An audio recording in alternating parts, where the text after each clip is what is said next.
Vladimir Putin has been in power in Russia for 24 years already. Today, the former KGB officers from St. Petersburg began another 6-year term as president. He was sworn in at a lavish ceremony at the Kremlin where he pledged to defend the Constitution and the rights of Russian citizens. The highly choreographed spectacle was beamed live on Russian television with the intention to project a strong and confident leader. But Putin is, in fact, a leader who has become increasingly isolated in the Western world. The U.S. and most EU countries boycotted the inauguration in protest over Putin's war in Ukraine and his dismantling of Russian democracy.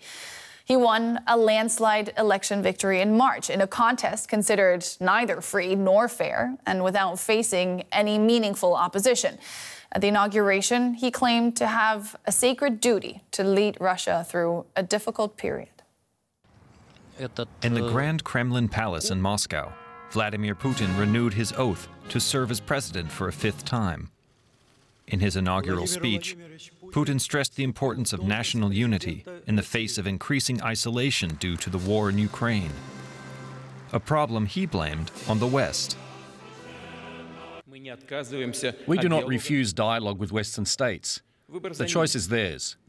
Do they intend to continue trying to restrain the development of Russia, continue the policy of aggression and continuous pressure on our country for years? Or will they pursue a path of cooperation and peace? Victory at the polls was never in doubt. Putin won the election in March with over 87% of the vote, facing no real opposition. Critics denounced the election as unfair and undemocratic.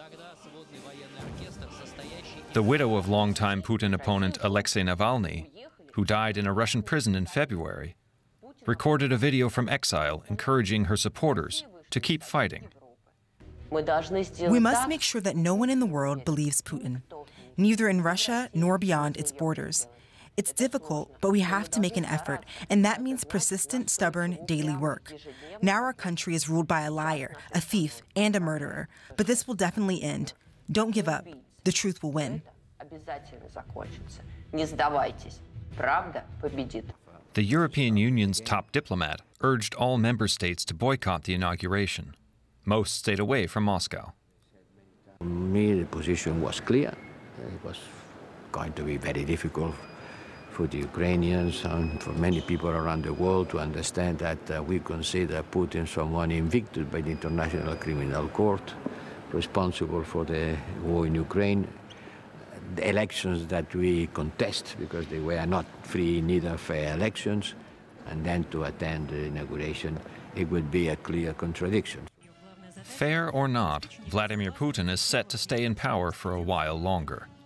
By the end of the 6-year term, he will have surpassed Soviet dictator Joseph Stalin as the longest-serving Russian leader in centuries. For more, I'd like to welcome Belton to the day. She was Moscow correspondent for the Financial Times, and now she reports on Russia for the Washington Post. Her highly acclaimed book, Putin's People, documents Putin's rise to power and the key players who helped him keep a tight grip on the Kremlin. Catherine, thank you so much for joining us. It's great to have you back on the day. Vladimir Putin has been calling the shots in Russia one way or another for a quarter of a century. How strong is his presidency as he begins this 6-year term? Well, on the face of it, really, he looks like he is stronger than he ever has been before. And that's because the West did show weakness. There was this great pause in the flow of weapons to Ukraine. The U.S. Congress allowed the aid package to be delayed for almost 9 months. Ukraine was waiting. And I spoke to one Russian official today, and he says he believes that Russia will maintain the upper hand in its battle against Ukraine, probably till the end of the year, because the weapons aren't going to get to Ukraine fast enough. So Russia will use the moment to try and take more territory. Ukraine is still being outgunned in terms of ammunition. And this also means that because Russia has the upper hand for now militarily, it means his elite has consolidated around him very much more than compared to a year ago. The Russian elite have sensed the weakness in the West, and they believe that they're on the winning side. Let's look at Putin's inner circle. How tight is it? Is it still the old entourage? And is there anyone who can tell him hard truth without, the fear of falling out a window? Well, you only have to look at what happened to one of them who did tell him these hard truths, Yevgeny Prigozhin. His plane was mysteriously downed after his men launched a mutiny and marched on Moscow. So there are very few who are going to dare to tell Putin the truth. But at the moment, they're basically all busy sucking up to him. We see signs of tension among the elite. Most recently, the Russian Deputy Defense Minister, Timur Ivanov, was arrested for corruption, and this is a sign of a battle among the Kremlin clans for access to cash flows, because the deputy defense minister who was arrested was in charge of basically government contracts for the military and was sitting on a very fat pot of cash indeed, and he was seen as closely aligned to one of Putin's closest allies, Gennady Timchenko, but those in the security services want to put their own men in place. Putin often comes across as being isolated, or that is how he's being portrayed in Western media. There's this iconic picture of him alone at the end of this very, very long table.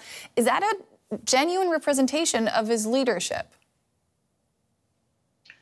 Well, as your report noted, he is isolated from the West right now. Many of the Western ambassadors refused to attend his inauguration, but Putin is busy building his own anti-Western coalition, which he is now calling the global majority. He's able to sort of leverage upset over Israel's brutal tactics in Palestine.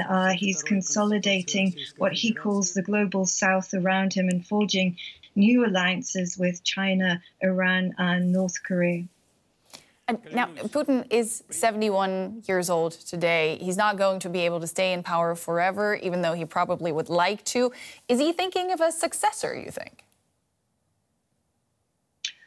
Yes, I think he has to. He has to be aware of his own mortality by now. Indeed, if he does make it through to the end of this 6-year term, he's going to be 77, and it's unlikely he'll be strong enough to run for another term, though who knows what leaps and bounds science will have made by then.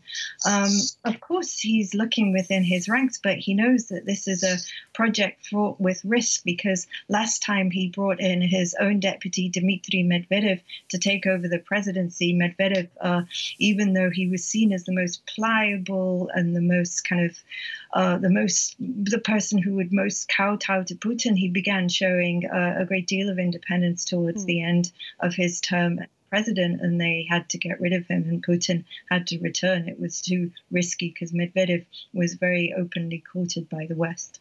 Yeah. You have, of course, studied Putin and his career very closely, his time in power, especially at this point. What do you think he views as the greatest achievement of his years in the Kremlin? I'm sure right now he's looking at his military campaign in Ukraine, and he's looking at the hesitancy in the West, which was shown in the great delay in providing aid to Ukraine. And I think he still thinks it's all ahead of him. But there are great risks involved in that prospect, because, we still don't know whether his great friend and ally, Donald Trump, will win the presidency in the U.S. And even though the West delayed its supply of weapons and wasn't fast enough and inadequately providing Ukraine with sufficient material, if the West now can get its act together, if it can ramp up its own military industrial production, by 2025, Ukraine could be in a position to start posing problems for Russia. The Russian economy is already essentially running kind of as a hot economy. Inflation is running sky high because of the amount of money that the government has been pumping into the defense sector. And also it's falling behind technologically.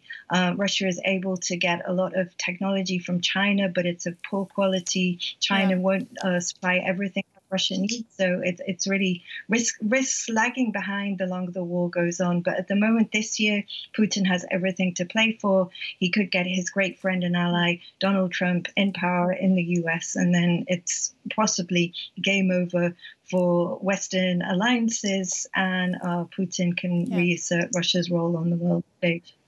That was the Washington Post's Catherine Belton. Really good to get your insights, Catherine. Thank you so much for your time. Thanks a lot.